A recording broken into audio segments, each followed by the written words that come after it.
Hello and welcome everyone. Thanks for joining us today. My name's Chris Britton and I'm the head of marketing here at Loqate. We are here with one of our partners whose brand I'm sure you all know well, and that is of course Lego. We have so many of you here from all over the world. You're all here for one thing, and this is really, really important. You're all here on a mission to discover how you can be masters of data in your universe. Some of you, I'm sure, will be here to see how you can champion improving efficiencies or even that all-important customer success. But today's discovery's got one underlying theme, and that is, of course, data acting as the foundations to achieving success. In the interest of time, we're going to push on. I'd like to start by introducing you to both Torben, who's the head of experience here at Lego, and Stephen, who is our data analyst manager here at Lego, and not forgetting our subject matter expert from Loqate, Stuart. So thank you everyone for joining us. Torben, hi. I'm going to come over to you first. Can you kick us all off with a bit about your role here at Lego, please? Sure will. So I'm pleased to be part of this. I've been with Lego for over 18 years, and my current role is heading up a kids experience team, where we are having the Lego Live app live. We have Lego.com Kids, we have a Lego TV app, and then we have the magazine, the Lego Live magazine, that we are talking more on related to the data, especially here.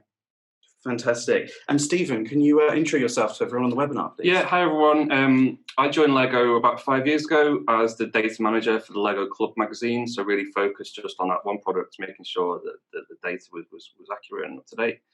My sort of role has evolved into more of an insight analytics function, I suppose, but conscious that I couldn't do that without the sort of foundation of data quality element as well.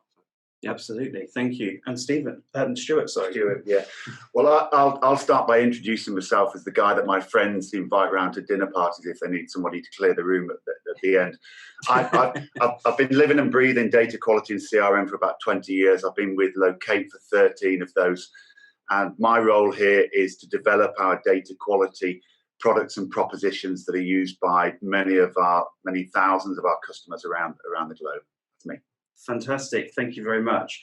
So can you kick me off with the risks around the business here? Yeah, sure. Well, firstly, just to pick up that, it doesn't matter how many customers or how many individuals you've got on your database, the percentage is always going to be the same year on year. So the three impacts of poor data quality. So the first one that I'll talk about is risk. It's probably or potentially the least interesting, the least exciting, but we are seeing it as the most important.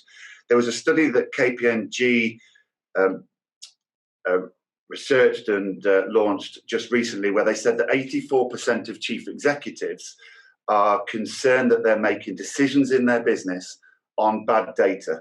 Now, you start to look at that number. If you read the research, it's mostly financial data that they're talking about, but financial data actually is driven from the customer database.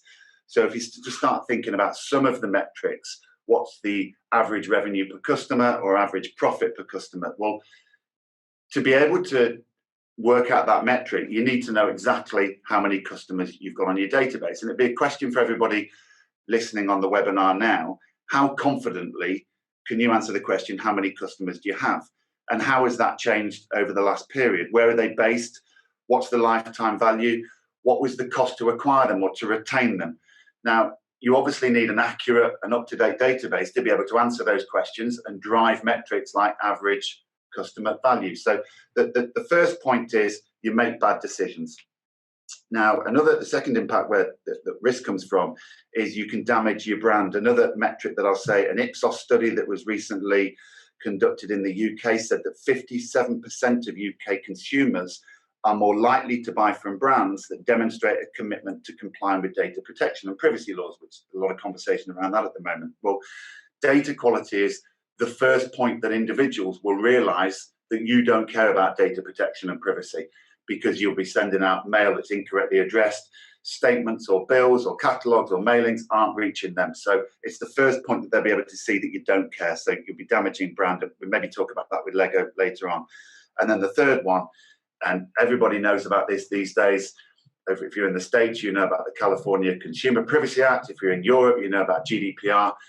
the fines that the regulators are issuing. This year, we've already seen a 300 times increase on the fines levied. So you need to ensure that the data you hold is up to date and accurate so that you comply.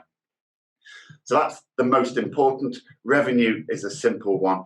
It's very difficult to maintain a relationship with an individual if you're not maintaining contact with them. You just think about your general everyday lives, and it's very difficult to maintain contact if you haven't got up-to-date and accurate information. So are you putting your products, your catalogues, your offers in front of the people that you want them to?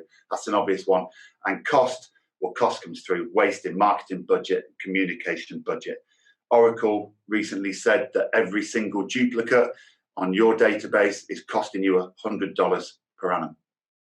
So now that Stuart set the scene, we're going to come over to you, Torben. I think, first of all, a really good place to start will be just to explain a bit around the Lego Life magazine and how everything's come about here between the working relationship and partner status between Loqate and Lego.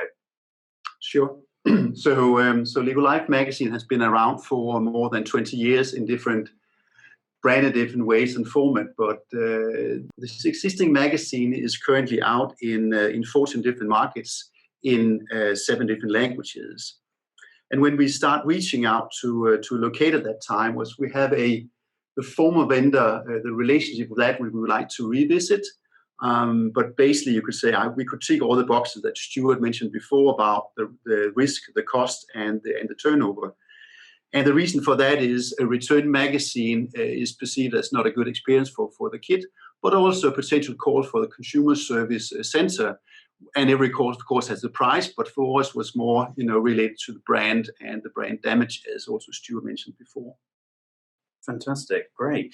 And when we go into Loqate and the relationship, it was yourself who was active in this, creating this partnership. Can you tell us a little bit around how this all came around? Yeah, so what we did was we looked into a request for proposal for 4 different vendors, looking into we wanted to standardize the processes, we want to have a better quality, and we want to minimize basically the returns that I mentioned before. And in order to find that vendor to deliver these, of course, price is a parameter, but also the flexibility. And if we have time later on, I can talk more, how we change the approach. So we have a fixed element in the contract, but also a variable element to it. And I think we really showed together, the agility and what's the best way for us to move forward of cleansing what is meaningful, but also relate to minimum sizes and slots like that we were doing together. Great, and that's an awful a lot of metrics that you're trying to measure against. So reduction in the calls to the call center being one of the main missions of what you're trying to achieve, and ensuring that you're getting this mailing and this magazine subscription directly to the door of the individual. So did you find it quite difficult when it was dealing with children's names as opposed to adults, and when you were looking at this data? Definitely. So one of the processes, of course, looking into households and a smarter way to do that. Of course, there is the children element to it, but basically it's a household element to it. And I think in that sense, we move the needle in order for us to do that in a smarter way. So it's more complex than you would normally. Much more than I originally anticipated. Yes. Okay. So Stephen, I'd like to just, if we can explain to our audience around the 3 steps. And I know you were very, very hands-on in undertaking this. So what did you find was the process that you went through with Loqate when you first onboarded us? Yeah, so we went through step by step the process. So first of all, what the magazine is, who are the recipients of the magazine. And I think that was really important.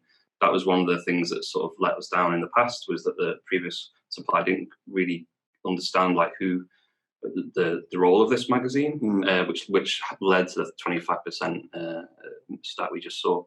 But in sort of nuts and bolts, we used your guys to sort of send you data. They went through, put it through your products, came back with a full suite of reports of areas for improvement, areas that look good, and then some recommendations, like a market by market level of recommendations for the magazine. and went from there. So what does that 25% look like for Lego? Because that sounds like a big number to me hearing that stat.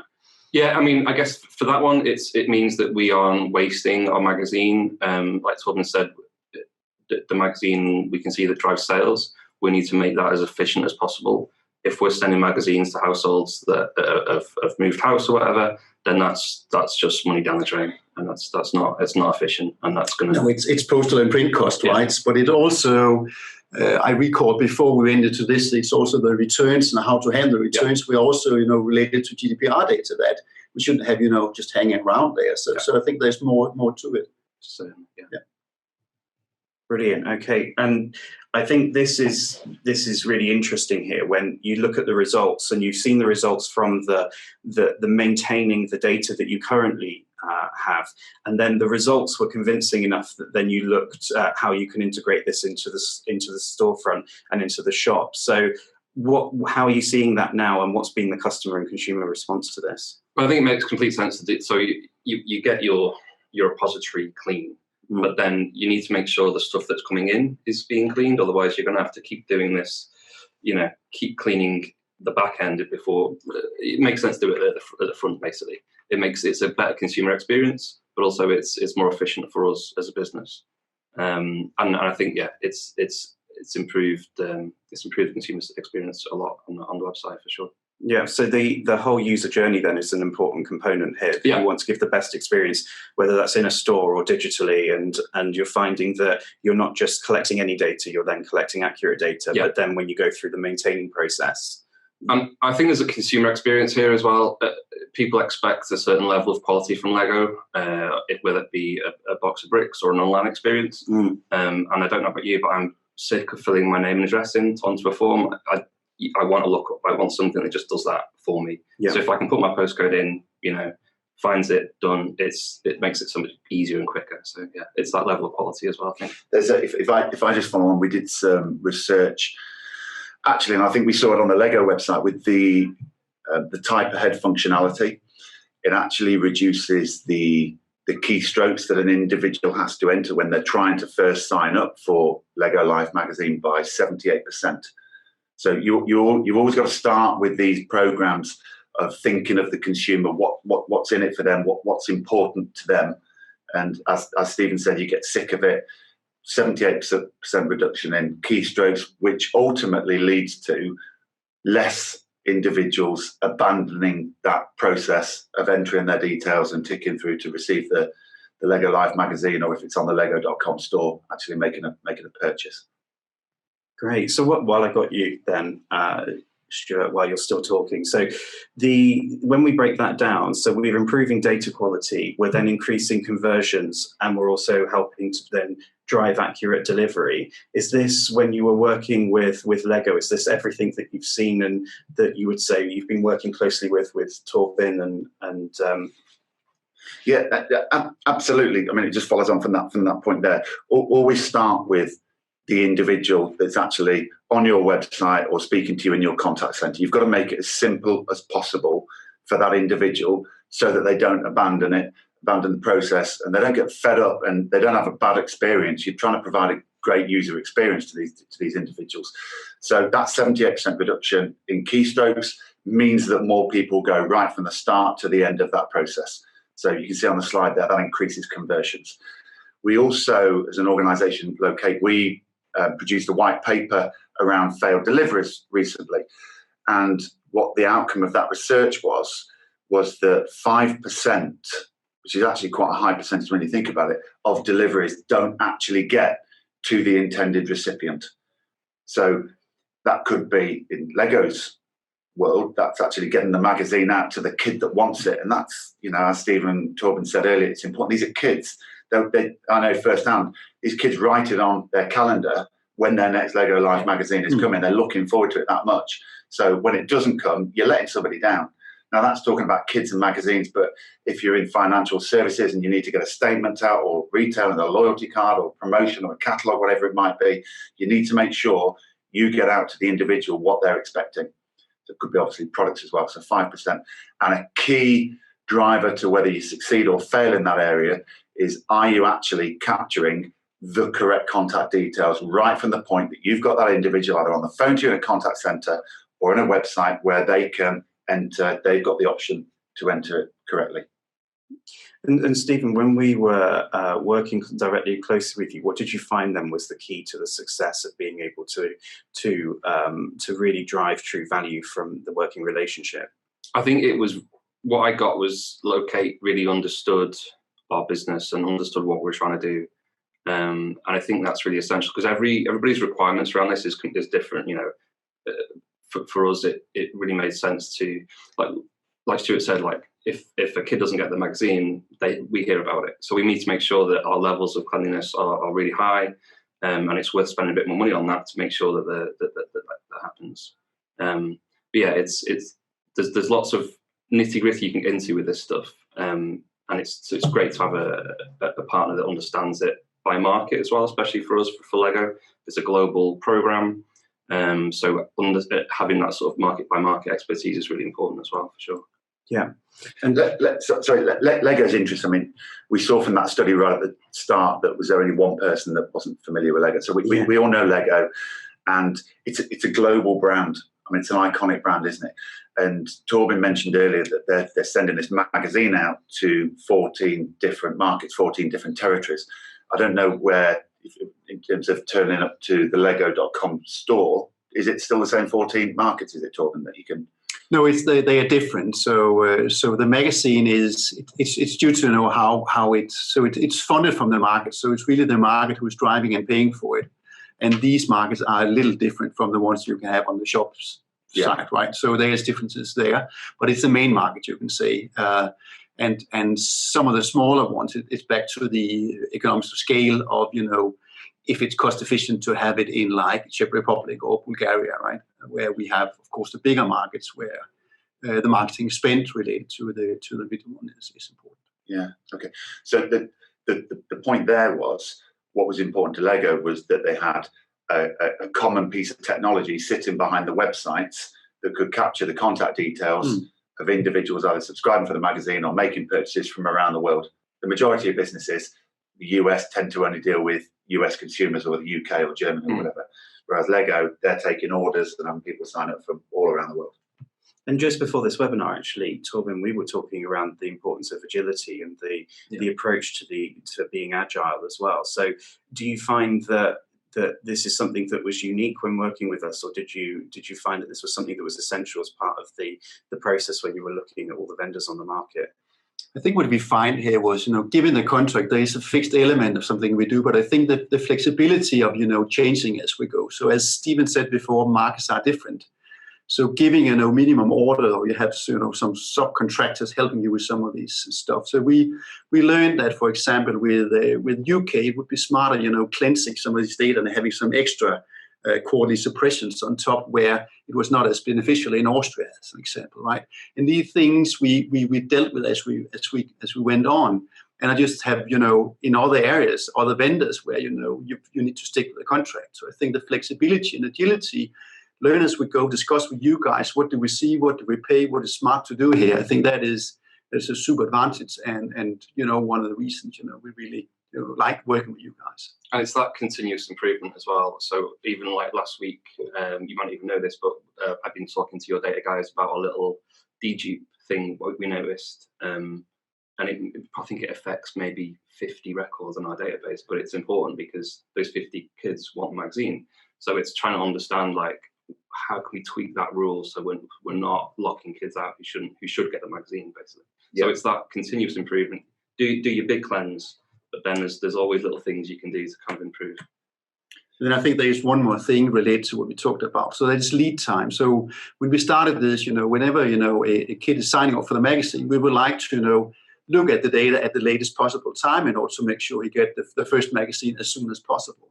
And that was also one of the things we improved together, you know, in order to cut down lead times as we progress with the process. And we are, you know, Stephen and your guys are very close to these and thereby can, you know, cut a week here and a week there, which is also what's important to us. Mm-hmm. Mm-hmm.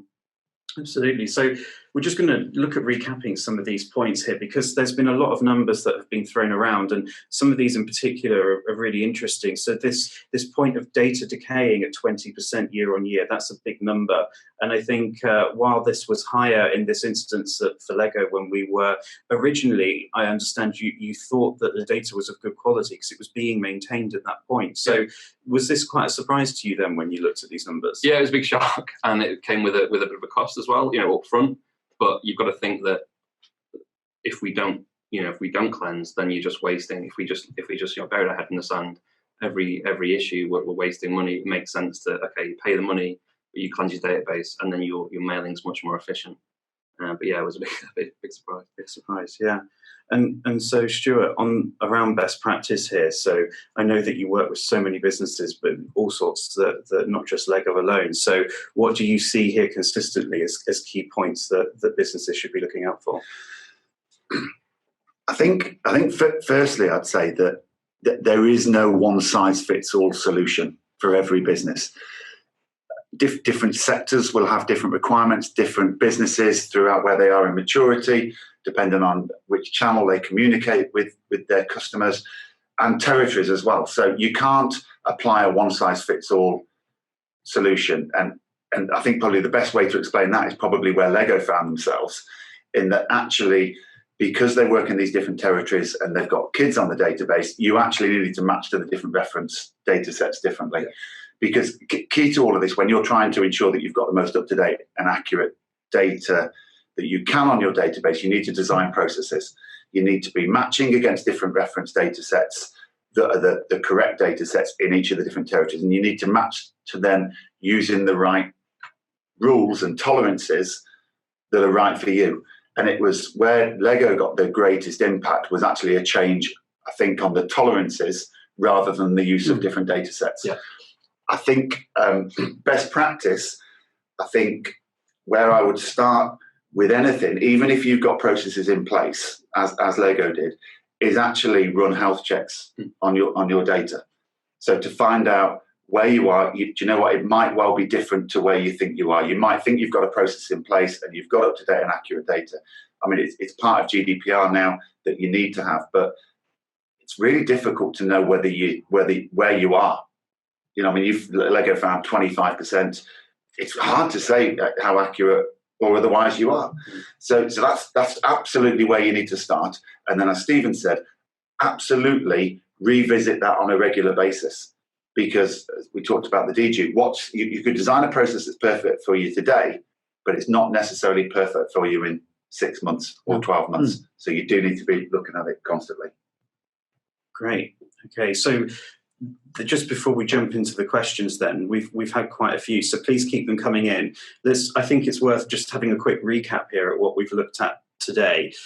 So I've just been making some notes as we've been talking, some of the points here that I've pulled out. So since 2017, you've been working with us here, Torben and Stephen, working from this RFP status to a partner status with Loqate. And that partner status is important to you because you feel that we're able to understand more about what your needs are and meet the needs.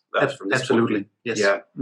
And then with those foundations of trust in place, then we've gone on and we've said about capturing the correct data up front, and you've looked at how you could expand that to the shop front too, on the storefront. Correct. And then at the start of this webinar, we also bounced around some of the few facts and figures. So in the context of Lego, we talked around how when partnering with Loqate, Lego were able to see the opportunity for this 25% improvement on operating efficiency and this customer satisfaction, that it was then a payoff from this as well.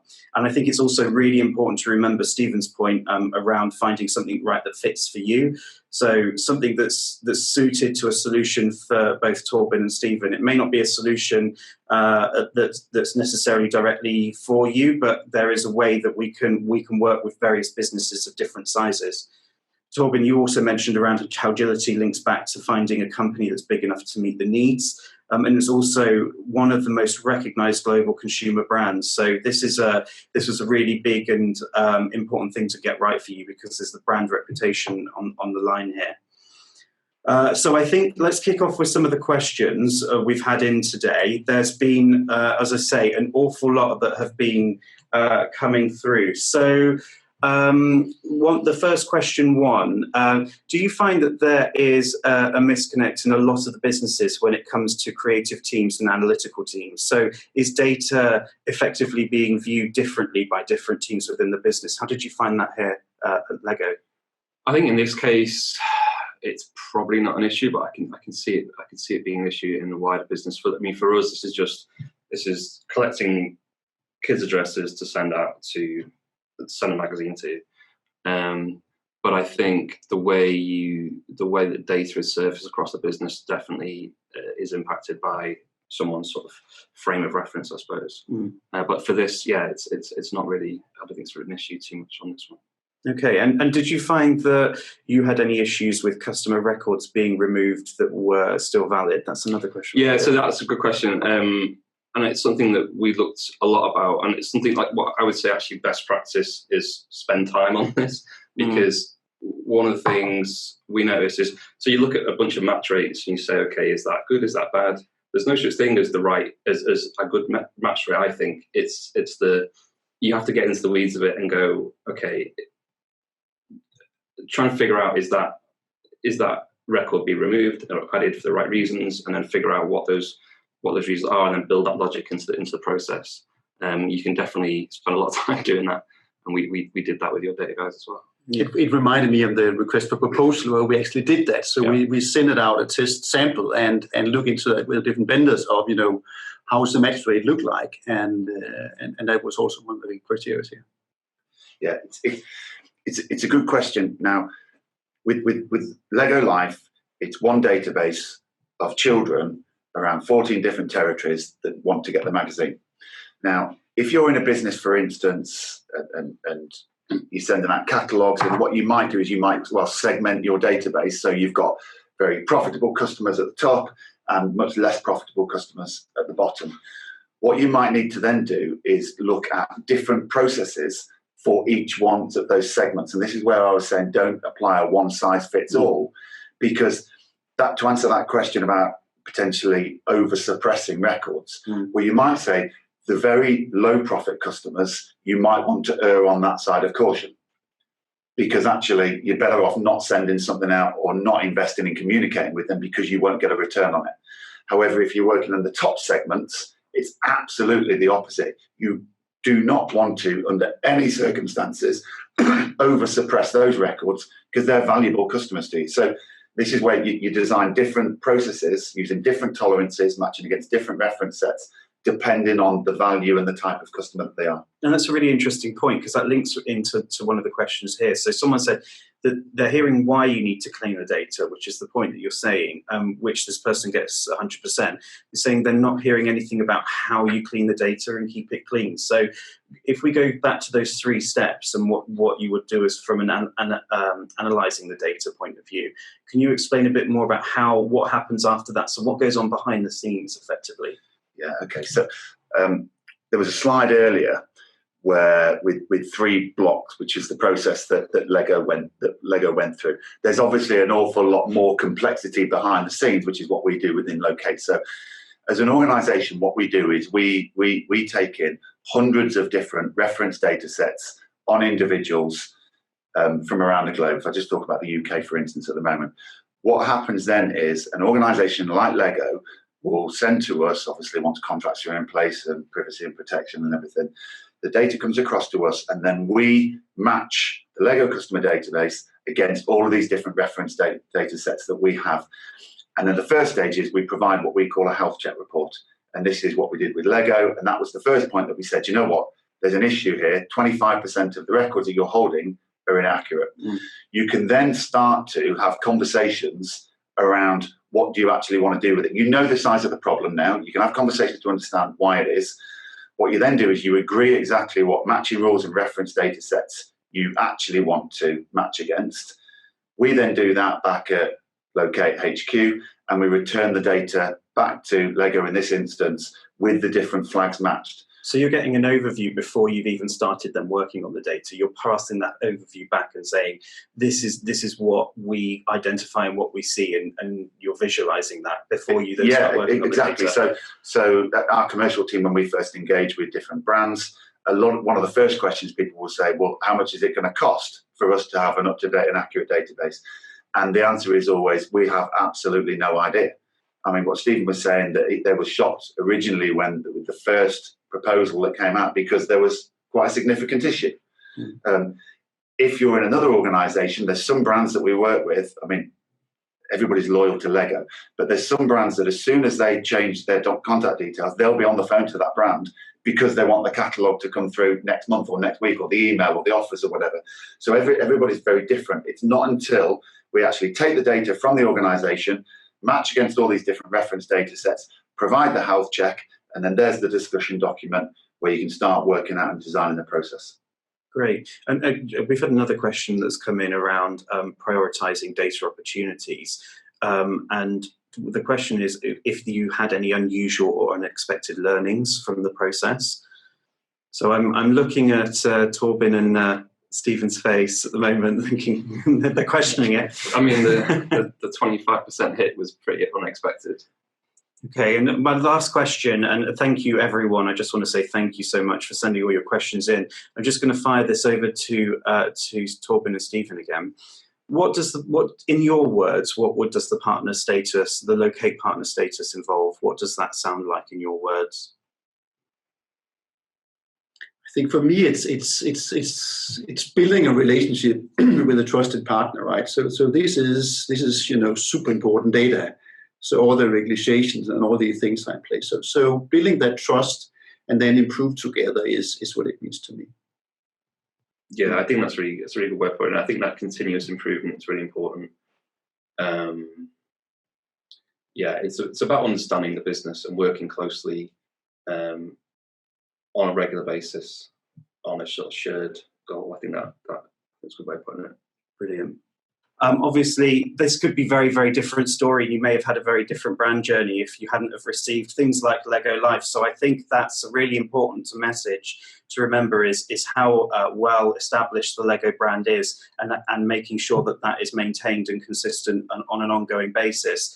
And bringing that back to your childhood and your fondest memories of Lego, and then finding that this is a brand that still resonates with you and you're still using Lego on an ongoing basis. So this is a really great takeaway point from today's webinar. Lastly, I just want to give also a massive thank you to everyone who's worked on pulling this webinar together. And I also obviously want to thank Torben and Stephen for your time, and Stuart also for your time and for hosting us today. So thank you very much, everyone. If you've all got questions that we haven't been able to answer, then please hold fire. We will be in touch with you and we'll make sure that we get them addressed. So thank you once again for your time. We really appreciate you joining us today. Thank you, everyone. Thank you. Thank you.